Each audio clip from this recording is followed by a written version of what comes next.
والسلام کوہ طور سے واپس آئے اور توریت کی تختیاں اور کتاب کی شکل میں جب لے کر ان کے پاس آئے تو دیکھا کہ یہاں تو نظارہ ہی کچھ الگ ہے۔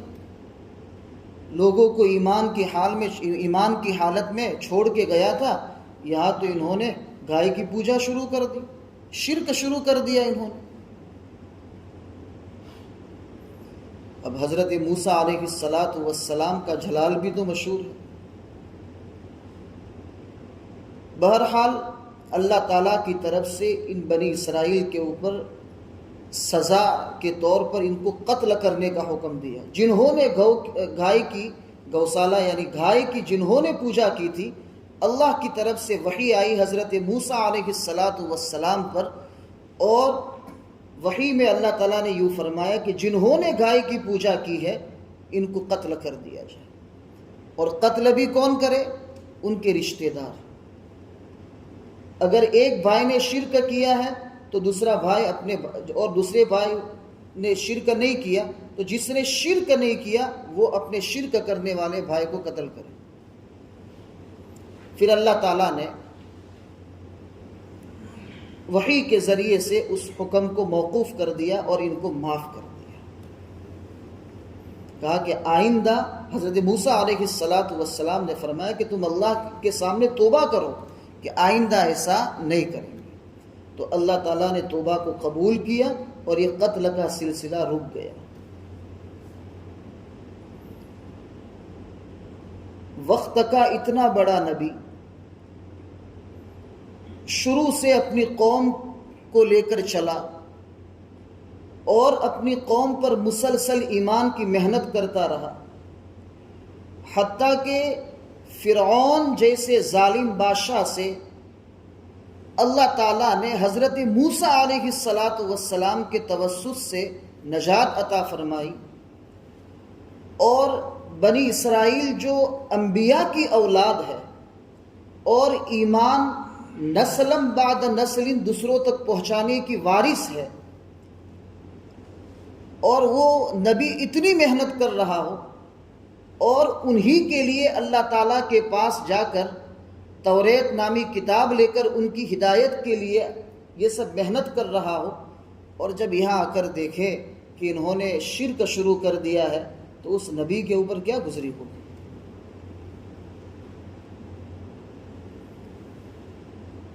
اب جب حضرت موسیٰ علیہ السلام آئے تو اس میں جو سامری تھا جس کا اصل نام تو موسیٰ تھا، تو سامری کے پاس گئے اور موسیٰ علیہ السلام نے فرمایا قال فما خطبک یا سامری، تیرا کیا حال ہے سامری، تو نے کیوں ایسا کیا سب؟ اب اس کو تو معلوم تھا کہ موسیٰ علیہ السلام کے مکے میں کیا دم ہے۔ تو حضرت موسیٰ علیہ السلام نے اس کو بددعا دی کہ تجھے کوئی چھو نہیں سکے گا۔ تو اس کو ہر وقت بخار رہتا تھا، اور وہ ہر وقت جب کوئی شخص اس کے سامنے آتا تو کہتا لا مساس لا مساس، مجھے مت چھو مجھے مت چھو۔ یہ اللہ تعالیٰ کی طرف سے دنیا ہی میں اس کے اوپر یہ عذاب آیا، چونکہ اس نے شرک کو پھیلایا تھا۔ اب یہ حال تھا بنی اسرائیل کا، یہ حال ہو گیا سب۔ تو اللہ تعالیٰ نے فرمایا موسیٰ علیہ السلام کے حوالے سے کہ فتوبوا الی باریکم، تم اپنے رب کے سامنے توبہ کرو، تم نے بہت بڑا جرم کیا ہے۔ ان اللہ لا یغفر ان یشرک بہ ویغفر ما دون ذلک لمن یشاء، اللہ ہر گناہ معاف کر سکتا ہے لیکن اللہ کے ساتھ شرک کیا جائے یہ اللہ تعالیٰ معاف نہیں کرے، کبھی بھی معاف نہیں کرے۔ یہ ایسا لگتا ہے کہ ہمارے ہندوستان میں یہ جو گائے ماتا والے ہیں سب، یہ بنی اسرائیل ہی کی جو ہے نقل اتارتے ہیں اس کو، جیسے ان لوگوں نے اس کو ایک عظمت دی اور اس کی پوجا کی، تو گویا کہ یہ لوگ بھی ان کی طرح گائے کو اپنی ماتا سمجھتے ہیں اور اپنا معبود سمجھتے ہیں۔ پھر اس کے بعد جب حضرت موسیٰ علیہ السلام توریت لے کر ان کے پاس آئے، بنی اسرائیل کے پاس، اور جو انتشار تھا وہ سب ختم کیا، اختلاف ختم کیا۔ تو جو لوگ مومن تھے ان کے سامنے حضرت موسیٰ علیہ السلام نے کہا کہ لو یہ تختیہ توریت کی ہے اور اللہ کی طرف سے مجھے دی گئی ہے، اس میں جو بھی احکام، جو بھی مسائل، جو بھی شریعت کی باتیں ہیں اس کے اوپر ہمیں کیا کرنا ہے؟ عمل کرنا ہے۔ اب یہ کتنے اجڑ قسم کی یہ قوم ہے، انداز لگائیے کہ انہوں نے کیا کہا بنی اسرائیل نے؟ حضرت موسیٰ علیہ السلام سے کہا کہ لن نؤمن لک، ہم آپ کی بات نہیں مانیں گے، ہم کو کیا پتا کہ اللہ تعالیٰ نے دی ہے کہ آپ کہیں سے لے کے آئے ہیں، لن نؤمن لک۔ اگر آپ یوں کہتے ہیں کہ یہ اللہ کی طرف سے ہے تو تم کہاں سے لائے؟ تو کہا کہ کوہ طور پر اللہ تعالیٰ نے مجھے بلایا اور اللہ تعالیٰ نے مجھے یہ تختیہ عطا فرمایا۔ تو کہا کہ ہم نہیں مانیں گے جب تک کہ کھلم کھلا اللہ تعالیٰ کو دیکھ لیں۔ تو حضرت موسیٰ علیہ السلام نبی، امت کیسے ایمان پر آ جائے اس کا لالچی ہوتا ہے۔ نبی کریم صلی اللہ علیہ وسلم کی سیرت کو ہم پڑھتے ہیں تو آپ صلی اللہ علیہ وسلم کتنے حریص تھے کہ کوئی میرا بندہ اور میری امت کا کوئی فرد جو ہے، میری امت کا کوئی فرد جو ہے اللہ اللہ کہنے والا ہو جائے، کلمہ پڑھ لے، تاکہ اس کی دنیا اور آخرت سنور جائے۔ تو نبی جو ہے نا اللہ تعالیٰ کی طرف سے اسی لیے بھیجا جاتا ہے کہ وہ امت کو سیدھے راستے پر لائے۔ تو موسیٰ علیہ السلام مان گئے، کہا کہ ٹھیک ہے آپ میرے ساتھ چلو، اور ان بنی اسرائیل کے 70 لوگوں کو 70 لوگوں کو لے کر کوہ طور پر گئے۔ اب کوہ طور پر گئے تو حضرت موسیٰ علیہ السلام نے اللہ تعالیٰ سے کلام کیا۔ تو انہوں نے کہا کہ ہمیں کیا پتا کہ یہ اللہ بول رہے ہیں کہ کوئی اور بول رہا ہے۔ اب گویا کہ انہوں نے حد سے آگے بڑھ گئے۔ فَأَخَذَتْكُمُ الصَّاعِقَةُ، ایک جو ہے بجلی اور ایک کڑک جو رب العالمین کی تجلی تھی وہ ان کے اوپر گری، اور 70 کے 70 لوگ جو ہے نا وہی ڈھیر ہو گئے، مر گئے۔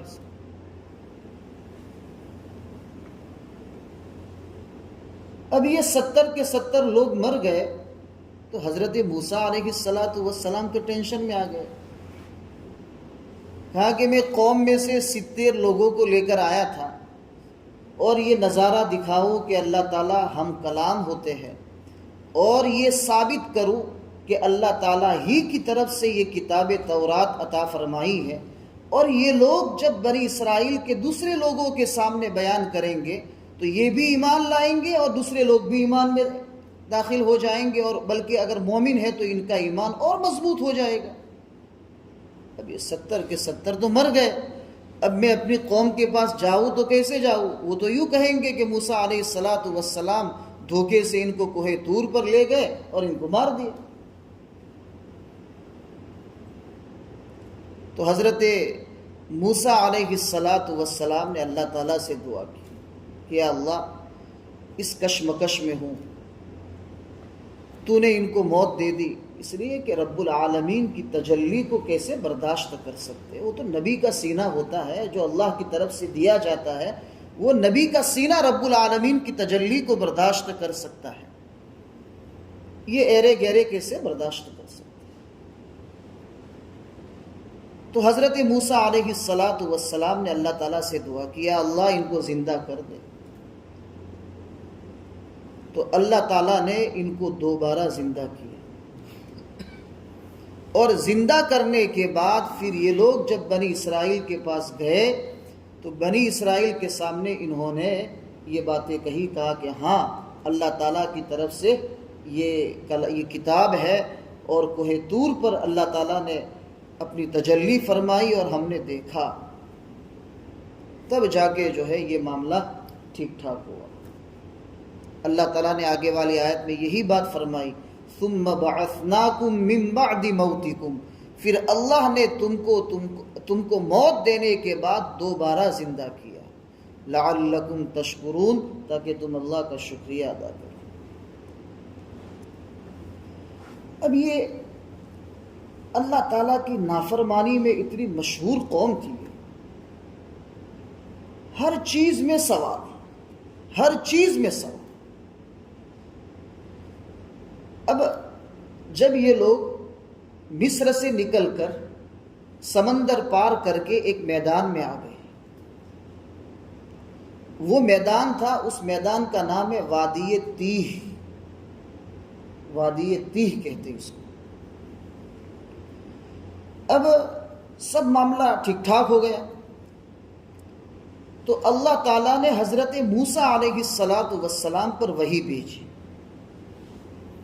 اور وحی میں اللہ تعالیٰ نے یوں فرمایا، کہا کہ موسیٰ بنی اسرائیل سے کہو کہ تمہارا اصلی وطن مصر نہیں ہے، تمہارا اصلی وطن تو ملک شام ہے، اس لیے تم اپنے اصلی وطن ملک شام کے اوپر قبضہ کرو۔ اور وہاں پر جو ہے ملک شام میں اس وقت قوم عمالقہ، وہاں انہوں نے قبضہ کر لیا تھا ملک شام پر، قوم عمالقہ نے۔ اور قوم عمالقہ جو ہے ڈیل ڈول والی قوم تھی، بہت مضبوط۔ بعض لوگوں نے تو ان کی طاقت کے بارے میں ایسا لکھا ہے جو صحیح نہیں ہے، سند کے اعتبار سے صحیح نہیں ہے، کہ وہ لوگ، اس میں ایک شخص تھا عوج ابن عنق اس کا نام آتا ہے، کہ وہ اتنا لمبا تھا کہ سمندر میں اگر کھڑا رہتا تو اس کے پاؤں کے ٹخنوں تک پانی آتا، اور اندر سے بڑی بڑی مچھلیاں پکڑ کر آفتاب کے اوپر یعنی سورج سے سیکتا اور پھر کھا جاتا۔ حالانکہ یہ دماغ میں آنے والی بات نہیں ہے، یہ سب اسرائیلیات ہے سب۔ اور ایک واقعہ تو قوم عمالقہ کی طاقت کے بارے میں ایسا لکھا ہے کہ بنی اسرائیل کے کچھ لوگ وہاں دیکھنے گئے ملک شام میں کہ وہ قوم کیسی ہے، کیسی طاقت والی ہے۔ تو 6 آدمی تھے، تو 6 کو پکڑ کے جیب میں ڈال دیا۔ اب ان کے جیب کتنے بڑے ہوں گے اور وہ کتنے بڑے ہوں گے۔ اور ایک قول یہاں ایسا لکھا ہے کہ جیسے اپنے بھاروٹی باندھتے ہیں نا لکڑے کی، اس طریقے 6 کو باندھ دیا اور پھر کندھے پر ڈال کے روانہ ہو گئے۔ یعنی ان کی طاقت کو بیان کرنا ہے کہ اللہ تعالیٰ نے ان کو اتنا لمبا اور اتنا چوڑا بیان کیا، ایسا بنایا تھا اللہ تعالیٰ نے۔ تو اللہ تعالیٰ نے یوں فرمایا کہ تم ملک شام میں رہنے والی قوم عمالقہ سے مقابلہ کرو اور اپنے ملک اور اپنے اصلی وطن پر قبضہ کرو۔ اب یہ بنی اسرائیل نے جب دیکھا کہ وہ لوگ تو بہت طاقت والے ہیں اور ہم ان سے مقابلہ نہیں کر سکتے، اس لیے انہوں نے حضرت موسیٰ علیہ السلام سے کیا فرمایا؟ اب ان کے الفاظ پر غور کریں، اللہ تعالیٰ کا غضب کیسے نازل نہیں ہوگا۔ کیا کہا انہوں نے؟ اذهب انت وربك فقاتلا انا هاهنا قاعدون، موسیٰ تو جا، تیرا رب جاوے، تم دونوں لڑو، ہم تو یہاں بیٹھے۔ اب کیسا سنگین جملہ ہے، کیسی نافرمانی، حالانکہ ان کے اوپر اللہ تعالیٰ کی نعمتیں کیسی کیسی تھی، کیسی کیسی مصیبتوں سے اللہ تعالیٰ نے ان کو بچایا تھا، اور یہ کیسا جملہ استعمال کرو، اللہ تعالیٰ غضب میں آ گئے۔ تو جس وادی تیہ میں تھے وہ، اللہ تعالیٰ نے ان کے اوپر ایسا عذاب مسلط کیا کہ وہ اپنی اس وادی سے نکلنے کے لیے صبح سے شام تک چلتے تھے، اور پھر تھک ہار کے رات کو سو جاتے تھے، پھر صبح جب اٹھتے تھے تو اسی جگہ پر ہوتے تھے جہاں سے کل چلے تھے۔ ایسے 40 سال تک اللہ تعالیٰ نے ان کو وادی تیہ میں گھمائے رکھا، 40 سال۔ وہ تو اللہ تعالیٰ کا فضل اور کرم ہوا کہ وہ لوگ اس کے باوجود بھی موسیٰ علیہ السلام سے کہتے تھے کہ موسیٰ یہ تو میدان ہے، جنگل ہے، یہاں تو کسی قسم کا کوئی سایہ نہیں، کھانے کا کوئی انتظام نہیں ہے، یہ کپڑے پرانے ہو جاتے ہیں، پھٹ جاتے ہیں، دوسرے کپڑے کہاں سے لائے؟ اس وادی سے نکل سکے تو لائے نا۔ اور وہ وادی کتنی تھی؟ 10 میل، یعنی 15 کلومیٹر کا ایریا تھا بس۔ 1 میل 1.5 کلومیٹر کا ہوتا ہے یا 1.25 کلومیٹر کا، تو 15 سے 18 کلومیٹر کے ایریے میں اللہ تعالیٰ نے 40 سال گھمایا اللہ تعالیٰ کی نافرمانی کی وجہ سے، اور شریعت کے معاملے میں بیجا سوال کرنے پر۔ جو بات توریت میں اللہ تعالیٰ کی طرف سے آ گئی وہ شریعت ہے، اب شریعت میں کوئی سوال نہیں۔ نماز پڑھنا فرض ہے، یہ ہمارا شرعی حکم ہے۔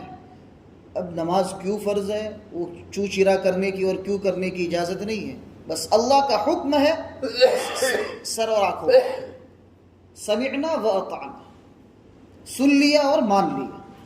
یہود نے کیا کہا؟ سمعنا و عصینا، سنا اور نافرمانی کی، نہیں مانا۔ اللہ تعالیٰ نے ان کو وادی تیہ میں 40 سال گھمایا۔ پھر گئے موسیٰ علیہ السلام کے پاس، کہا کہ موسیٰ گرمی لگتی ہے، اب کیا کرے؟ کوئی سائبان بھی نہیں ہے، جنگل ہے سر چھپانے کے لیے۔ تو اللہ تعالیٰ نے ان کو، حضرت موسیٰ علیہ السلام نے دعا کیا، اللہ ان کے ساتھ کوئی ایسا انتظام کر دے کہ وہ گرمی سے اپنے آپ کو بچا سکے۔ تو اللہ تعالیٰ نے پھر بادلوں کو، سفید رقیق یعنی پتلے بادلوں کو ان کے سروں کے اوپر کر دیا، اور وہ جہاں جاتے تھے وہ بادل ان کے سروں کے اوپر جاتا تھا۔ وَظَلَّلْنَا عَلَيْكُمُ الْغَمَامَ، اللہ تعالیٰ نے ان کے اوپر، اللہ تعالیٰ فرماتے کہ ہم نے ان کے اوپر بادلوں کا سایہ کیا۔ بھوک لگتی ہے، بھوک، کھانا کہاں سے لائے؟ اس ایریے سے باہر نکلے تو اللہ تعالیٰ نے من و سلوہ اتارا۔ من و سلوہ، اس میں من کہتے ہیں شبنمی گوند کو، گوند ایوت میں گوند ایسے جیسے کہ شہد کی طرح، اور سلوہ کا معنی ہے بٹیر، تیتر کی طرح چھوٹے چھوٹے پرندے، وہ اتنے آتے تھے، اس کو پکڑتے اور ذبح کر کے اس کے کباب بنا کے کھاتے تھے۔ اب اللہ تعالیٰ نے ان کو جو ہے مٹھائی بھی دی اور مٹن بھی دیا،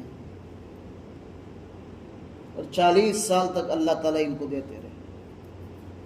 لیکن انہوں نے کہا کہ بھئی یہ تو روزانہ مٹن کھاتے ہیں اور روزانہ جو ہے یہ مٹھائی کھاتے ہیں، ہم کو تو دال چاہیے، لہسن بھی چاہیے، پیاز بھی چاہیے، گیہوں کی روٹی چاہیے۔ اب اگر نہ مانگتے اور سیدھے یہ من و سلوہ کھاتے رہتے تو اپنے گوتم کے بعد کیروسین کی لائن لگانے کی ضرورت پڑتی۔ روزانہ اس طریقے سے من و سلوہ آتا اور کھا لیتے، کوئی ٹینشن ہی نہیں۔ اب ان لوگوں نے ناقدری کی اور اپنے سب لوگوں کو کیروسین کی لائن میں لگا دیا۔ تو یہ ناشکرے تھی۔ اتنا اللہ تعالیٰ نے مٹن روزانہ ملے، کتنے اللہ تعالیٰ کے بڑے، اور وہ بھی تیتر، اپنے بڑے کے لیے پریشان ہوتے، اور یہ تیتر اور شاندار گوند ایسے درخت کے پتے کے اوپر ایسے ہی لگ جاتے، اور وہ بٹیر اتنے آتے کہ اس کو پکڑ کے ذبح کر کے کباب بناتے۔ اللہ تعالیٰ نے فرمایا تم کو جتنا چاہیے اتنا لینے کا، زیادہ نہیں۔ تو یہ لوگ زیادہ لینے لگے اور جمع کرنے لگے۔ اس کے بعد سے سالن بگڑنے لگا، ورنہ اس سے پہلے سالن بگڑتا نہیں تھا۔ جیسے پانی ہے، ایک دن پڑا رکھو پانی ہوتا ہے، ایسے سالن بھی ہے، وہ بھی تو پانی ہے۔ لیکن بنی اسرائیل نے اللہ تعالیٰ کے حکم کی خلاف ورزی کی، اللہ تعالیٰ نے سالن کو گندا کر دیا، بگاڑ دیا، فاسد کر دیا۔ اس کے بعد سے اب دنیا میں سالن بگڑنا شروع ہو گئے۔ تو انہوں نے ہمارا بہت نقصان کیا بنی اسرائیل۔ اللہ تعالیٰ نعمتوں پر نعمتیں دیے جا رہے ہیں، اور یہ لوگ اللہ تعالیٰ کی ناشکری پہ ناشکری کیے جا رہے ہیں۔ ابھی جو دنیا میں جو قضیہ چلتا ہے کہ یہ ملک شام، فلسطین، مسجد اقصی، یہ اسرائیل جو ہے نا، وہی بنی اسرائیل، وہ یہ چاہتے ہیں کہ یہ ہمارا حصہ، یہ ہمارا ملک ہے، تو یہ لوگ اس کے اوپر کیا کرنا چاہتے ہیں؟ قبضہ کرنا چاہتے ہیں۔ اللہ تعالیٰ نے یہی فرمایا کہ تم ملک شام جو آپ لوگوں کا اصلی وطن ہے اس کے اوپر قبضہ کرو، لیکن انہوں نے قوم عمالقہ کی طاقت کو دیکھ کر اللہ تعالیٰ کے حکم کی خلاف ورزی کر لی، وادی تیہ میں 40 سال بھٹکتے رہے۔ اللہ تعالیٰ نے پھر بھی ان کے اوپر رحم کیا اور بادلوں سے سایہ کیا اور من و سلوہ کا کھانا اتارا۔ پھر کہا موسیٰ علیہ السلام سے، کہا کہ موسیٰ یہ کپڑے پھٹ جاتے ہیں اور گندے ہو جاتے ہیں، تو کیا کریں، کہاں سے لائیں؟